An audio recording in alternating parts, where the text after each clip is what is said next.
Hi everyone. तो आज हम लोग डिस्कस करने वाले हैं class 9 chapter number 3 that is atoms and molecules में पार्ट नंबर 7 की, जिसमें हम लोग डिस्कस करने वाले हैं दो बहुत ही इंपॉर्टेंट डेफिनेशंस के बारे में। जिसमें हम लोग फर्स्ट वन डिस्कस करेंगे definition of atoms and then second one हम लोग डिस्कस करेंगे डेफिनेशन ऑफ मॉलिक्यूल। तो स्टूडेंट, ये जो डेफिनेशन है एटम्स एंड मॉलिक्यूल की, इसमें जो स्टूडेंट्स है बहुत ज्यादा कंफ्यूज रहते हैं। वो definition of atoms and definition molecule में डिफरेंस नहीं कर पाते। तो आज यहाँ पर दोनों डेफिनेशंस के बारे में भी बात करेंगे और साथ ही बात करेंगे कि जब आप इनकी डेफिनेशन लिखोगे उनमें छोटा सा जो डिफरेंस है वो क्या है, उसके बारे में भी हम लोग अभी डिस्कस करने वाले हैं। तो सबसे पहले हम लोग बात कर लेते हैं एटम की डेफिनेशन को लेकर। इसमें लिखा है the smallest particle of an element which can take part in a chemical reaction is known as atom. It means that किसी भी एलिमेंट का वो स्मॉलेस्ट पार्टिकल जो किसी केमिकल रिएक्शन में पार्टिसिपेट कर सके उसे हम बोलते हैं बेटा एटम। एक्चुअल में स्मॉलेस्ट पार्टिकल तो इलेक्ट्रॉन, प्रोटॉन, न्यूट्रॉन होते हैं, लेकिन वो किसी केमिकल रिएक्शन में पार्टिसिपेट नहीं करते। इसलिए हमने यहाँ पर डेफिनेशन दी the smallest particle of an element which can take part in a chemical reaction known as atom. बात करते हैं एग्जांपल्स की। तो यहाँ पर बेटा जो H है, H से हम रिप्रेजेंट करते हैं हाइड्रोजन के एटम को, और O से हम लोग बेटा रिप्रेजेंट करते हैं ऑक्सीजन के एटम को। ऐसे ही हम कैपिटल C से रिप्रेजेंट करते हैं कार्बन के एटम को।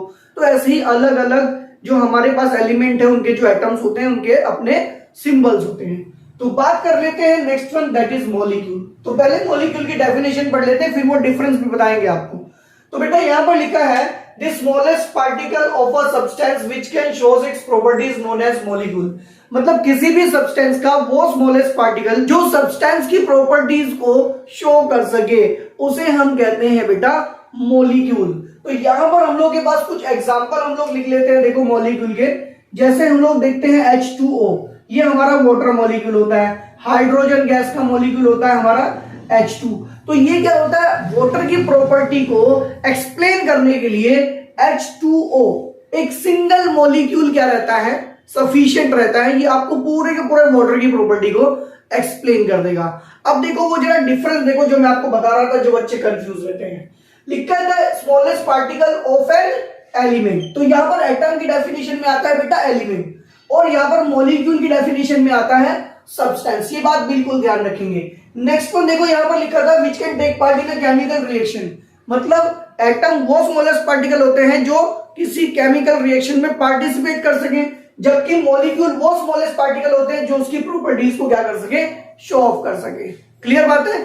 अभी ये जो हमारे पास मॉलिक्यूल है ये फर्दर 2 पार्ट्स में डिवाइड किया गया है, जिसमें हमारे फर्स्ट वन आते हैं बेटा मॉलिक्यूल ऑफ एलिमेंट्स और सेकेंड वन आते हैं मॉलिक्यूल ऑफ कंपाउंड। अभी देखते हैं दोनों में क्या डिफरेंस है। लिखा है molecule consist of only one kind of atom, one kind of atoms is known as molecule of element. देखो यहाँ पर हाइड्रोजन मॉलिक्यूल है, दोनों एटम हाइड्रोजन के हैं।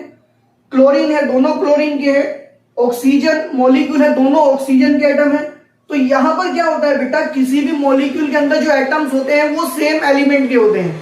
क्लियर बात है, इसीलिए इसको बोलते हैं मॉलिक्यूल ऑफ एलिमेंट। अगर हम लोग बात करें मॉलिक्यूल ऑफ कंपाउंड की, तो यहां पर लिखा है molecule consist of more than one kind of atoms is known as molecule of compound. मतलब अगर किसी मॉलिक्यूल के अंदर मोर देन वन एलिमेंट्स के एटम्स होते हैं तो उसे हम कहते हैं बेटा मॉलिक्यूल ऑफ कंपाउंड। तो यहां देखो एग्जांपल CH4, यहां पर कार्बन का एटम भी आया और हाइड्रोजन का एटम भी आया H2O। तो ऐसे बहुत सारे एग्जांपल्स हम लोग लिख सकते हैं। क्लियर बात है ना। तो एक हमारे पास CH4 हो गया, एक हमारे पास H2O हो गया, और देखो अगर हम बात करें तो H2SO4। ऐसे बहुत सारे मॉलिक्यूल हमारे पास होंगे जिनके पास more than one kind of atoms होंगे, उन्हें हम कहेंगे मॉलिक्यूल ऑफ कंपाउंड। क्लियर बात है स्टूडेंट।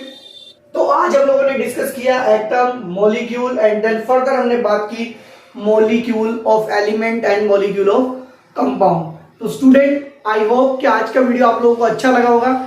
अगर आप लोगों को हमारा वीडियो अच्छा लगा तो इसे लाइक करें, शेयर करें, और अगर आप लोग हमारे चैनल पर न्यू हैं तो जल्दी से चैनल को सब्सक्राइब कर दीजिए, जिससे जैसे हम लोग नेक्स्ट वीडियो अपलोड करें वीडियो का नोटिफिकेशन आप तक सबसे पहले पहुंचे। तो स्टूडेंट, आज के वीडियो में इतना ही, मिलते हैं नेक्स्ट वीडियो में, तब तक के लिए बाय बाय।